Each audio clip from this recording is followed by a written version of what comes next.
മൗലാന ഇല്യാസ് റഹ്മത്തുള്ളാഹി അലൈഹി അവരുടെ ഭാര്യ വലിയ സമ്പന്നയായ സ്ത്രീയായിരുന്നു. ഉണ്ടായിരുന്നതെല്ലാം ചെലവഴിച്ച് തീർത്തു. മർക്കസിൽ ആരുമില്ല. ആ കൂടിയുള്ളത് ഈ ഭാര്യയും ഭർത്താവുമാണ്. മേവാത്തുകൾ പാവത്തുകൾ വന്നു തുടങ്ങി. അവർക്ക് റൊട്ടി കൊടുക്കണം, അവർക്ക് സാലന ഉണ്ടാക്കണം. പക്കാത്തി ഇല്ല, തർത്തീബിന് ആളില്ല, നുസ്രത്തിന്റെ ജമാഅത്തില്ല, ഖിദ്മത്തിന് ഊഴമൂഴമായി ആരുമില്ല, ആണുമില്ല, പെണ്ണുമില്ല. ആരാണുള്ളത്? മൗലാന ഇല്യാസ് റഹ്മത്തുള്ളാഹിയുടെ ഭാര്യ ഭക്ഷണം ഉണ്ടാക്കും അടുക്കളയിൽ. നമ്മൾ ഇന്ന് കാണുന്ന മഷൂറയുടെ മുറി, ആ മുറിയിൽ ഒരു വാതിലുണ്ട് ഇപ്പം. അത് മുമ്പ് ഒരു കിളിവാതിലായിരുന്നു. ഒരു കിളിവാതിൽ, മുമ്പ് മർക്കസിൽ പോയവർ കണ്ടിട്ടുണ്ടാവും. അതൊരു കിളിവാതിലായിരുന്നു. ആ കിളിവാതിലൂടെ ഭക്ഷണം ഇങ്ങോട്ട് നീട്ടും. ഇല്യാസ് റഹ്മത്തുള്ളാഹിയുടെ ഭാര്യ ഇങ്ങോട്ട് നീട്ടും. മൗലാന സുബൈർ സാഹിബിന്റെ റൂമിന്റെ മുമ്പില് പള്ളിയുടെ ഭാഗത്തുള്ള ആ വാതിലിൽ ഒരു വലിയ ചാക്കിന്റെ കർട്ടൻ ഇപ്പോഴും കിടപ്പുണ്ട്. ഒരു വലിയ കട്ടിയുള്ള കർട്ടൻ. ആ കർട്ടന്റെ അടിയിലൂടെ സുപ്ര വരും. എവിടുന്ന് വരും സുപ്ര? എവിടുന്നാ വരുന്നേ? മൗലാന ഇല്യാസ് സാഹിബിന്റെ വീട്ടിനകത്തുനിന്ന്. മൗലാന ഇല്യാസ് സാഹിബിന്റെ ഭാര്യ ഉണ്ടാക്കിയ ഭക്ഷണം, അത് മേവാത്തികൾക്ക് ഭക്ഷണം, നാട്ടുകാർക്ക് ഭക്ഷണം കഴിച്ച് കഴിഞ്ഞതിന് ശേഷം വടക്കേ ഇന്ത്യയില് ഈ തന്തൂരി റൊട്ടി ഉണ്ടാക്കുമ്പം അതിന്റെ ചില ഭാഗങ്ങൾ വേവൂല. അത് സുപ്രയെ തന്നെ പിച്ചി അവിടെ ഇട്ടേക്കും. അത് തിന്നൂല ആൾക്കാർ. അത് അവിടുത്തെ രീതിയാണ്. പണ്ടേ വേവാത്ത ഗോതമ്പിന്റെ റൊട്ടിയുടെ ഭാഗം പിച്ചി എവിടെ ഇടും? സുപ്രയെ തന്നെ ഇട്ടേക്കും. ഈ ബാക്കി വന്ന കൂട്ടാനും ബാക്കി വന്ന ഈ റൊട്ടിയുടെ കഷ്ണങ്ങളും അടക്കം സുപ്ര ഖീൻസ്ലോ എന്ന് പറയും. വലിച്ചെടുത്തോളീ സുപ്ര എന്ന് പറയും. ആര് പറയും? മൗലാന ഇല്യാസ് സാഹിബ് ഇവിടെ ഇരുന്നോണ്ട് പറയും. അപ്പൊ ഭാര്യ അകത്തിരുന്നോണ്ട് സുപ്ര വലിച്ചങ്ങ് അകത്തോട്ട് എടുക്കും. ഈ ബാക്കി വന്ന റൊട്ടി കഷ്ണങ്ങളാണ് മൗലാന ഇല്യാസ് സാഹിബിന്റെ ഭാര്യയും മക്കളും അവിടെ കുടുംബത്തിലുള്ള പെണ്ണുങ്ങളും കഴിച്ചിരുന്നത്. ജമാഅത്ത് തിന്നതിന്റെ ബാക്കി റൊട്ടി കഷ്ണം, വേവാത്ത ഭാഗം ഗോതമ്പിന്റെ, കരിഞ്ഞുപോയ ഭാഗം ഗോതമ്പിന്റെ, ആണുങ്ങൾക്ക് തിന്നാൻ വയ്യാത്തത് അവശേഷിപ്പിച്ച് ഇട്ടിട്ട് പോയത്. ഈ ദീനിന്റെ ദഅവത്തിന്റെ പരിശ്രമം നമ്മൾ ഇന്ന് ഈ കാണുന്ന കളിയും തമാശയും കൊണ്ട് ഉണ്ടായതല്ല. ഇത് വലിയ ത്യാഗത്തോടുകൂടി ഉണ്ടായാണ്. ഇതിന്റെ പിന്നിൽ ജീവനെ അർപ്പണം ചെയ്തിട്ടുണ്ട്.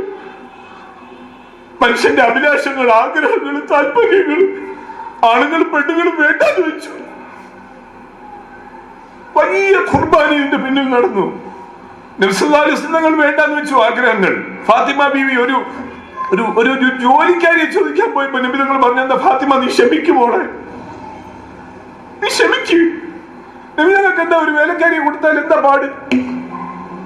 മോളെ നീ ക്ഷമിക്കൂ. എന്റെ സഹോദരൻ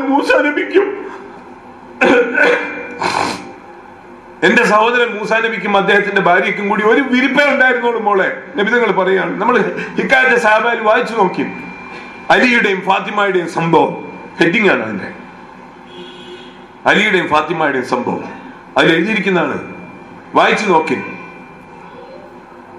ഫാത്തിമ ബീവിയുടെ അടുത്ത് നബി തങ്ങൾ പറഞ്ഞു, മോളെ നീ ക്ഷമിക്കുക. എന്റെ സഹോദരൻ മൂസാ നബിക്കും അദ്ദേഹത്തിന്റെ ഭാര്യയ്ക്കും കൂടി വിരിച്ചു കിടക്കാൻ ഒരു വിരിപ്പേ ഉണ്ടായിരുന്നുള്ളൂ മോളെ. ആ വിരിപ്പ് മൂസാ നബി പകലിട്ടിരുന്ന ജുബ്ബയാണ് മോളെ. നീ ക്ഷമിക്കൂ.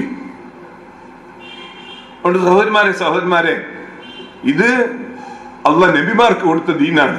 ഇത് അള്ളാഹ് നബിമാർക്ക് കൊടുത്ത ദീനിന്റെ പരിശ്രമമാണ്. അള്ളാഹ് നമ്മളെ ഇതിനുവേണ്ടി തെരഞ്ഞെടുത്തിരിക്കുന്നെങ്കിൽ നമ്മളുടെ മിടുക്കും കഴിവുമല്ല, അള്ളാഹുവിന്റെ ഔദാര്യമാണ്. നമ്മൾ അതുകൊണ്ട് ഏറ്റവും കൂടുതൽ നന്ദിയുള്ളവരാണ്. നമ്മുടെ ഹൃദയം തുളുമ്പണം ഈ സന്തോഷം കൊണ്ട്. അല്ലാതെ ദുനിയാവിൽ കിട്ടാത്തത് കണ്ട് നമ്മൾ ഖേദിക്കരുത്. ശൈത്താൻ നമ്മളെ പറ്റിച്ചു കളയും, ശൈത്താൻ നമ്മളെ വഞ്ചിച്ചു കളയും, ശൈത്താൻ നമ്മളെ പറ്റിക്കും, ശൈത്താൻ നമ്മളെ വഞ്ചിക്കും. കുടുംബത്തിൽ മറ്റുള്ളവരുടെ കാര്യങ്ങൾ കാണിച്ചു തരും ശൈത്താൻ. എന്താ അവരെ നോക്ക്, അവരുടെ മക്കളെ നോക്ക്, അവരുടെ കുപ്പായം നോക്ക്, അവരുടെ ആഭരണം നോക്ക്, അവരുടെ കാറ് നോക്ക്, അവരുടെ വീട് നോക്ക്. നിനക്കെന്ത്? നിന്റെ ഭാര്യ ഇങ്ങനെ നിന്റെ ഭർത്താവ് ഇങ്ങനെ നടക്കല്ലേ? പിന്നെ എവിടുന്ന് ഉണ്ടാവും ഇതൊക്കെ? ഇത് ഇബ്ലീസ് പറയും. ഇല്ല, അള്ളാഹിനോട് പറയാ, പടച്ചവനെ, ഞാൻ ഈ പാപിയായ എന്നെ നീ തെരഞ്ഞെടുത്തല്ലോ പടച്ചവനെ, എന്റെ ഭർത്താവിനെ തെരഞ്ഞെടുത്തല്ലോ, എന്റെ മക്കളെ തെരഞ്ഞെടുത്തല്ലോ, ഞങ്ങളുടെ കുടുംബത്തിൽ ദീൻ തന്നല്ലോ, ഞങ്ങളുടെ കുടുംബത്തിൽ ദിവസേന താലീമ് നടക്കുന്നല്ലോ. എന്താ ചെറിയ കാര്യമാ? അള്ളാഹുവിന്റെ കലാം, അള്ളാഹുവിന്റെ റസൂൽ സല്ലല്ലാഹു അലൈഹി വസല്ലമയുടെ വചനങ്ങൾ ഒരു വീട്ടിൽ വായിക്കപ്പെട്ടാൽ ആ വീട് നക്ഷത്രങ്ങളെ പോലെ തിളങ്ങും മലക്കുകൾക്ക്.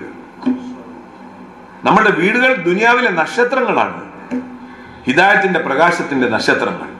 അതുകൊണ്ട് അള്ളാഹ് എനിക്ക് നിങ്ങൾക്ക് മനസ്സിലാക്കി അമൽ ചെയ്യാൻ തൗഫീഖിനെ തെരുമാറാകട്ടെ. അതുകൊണ്ട്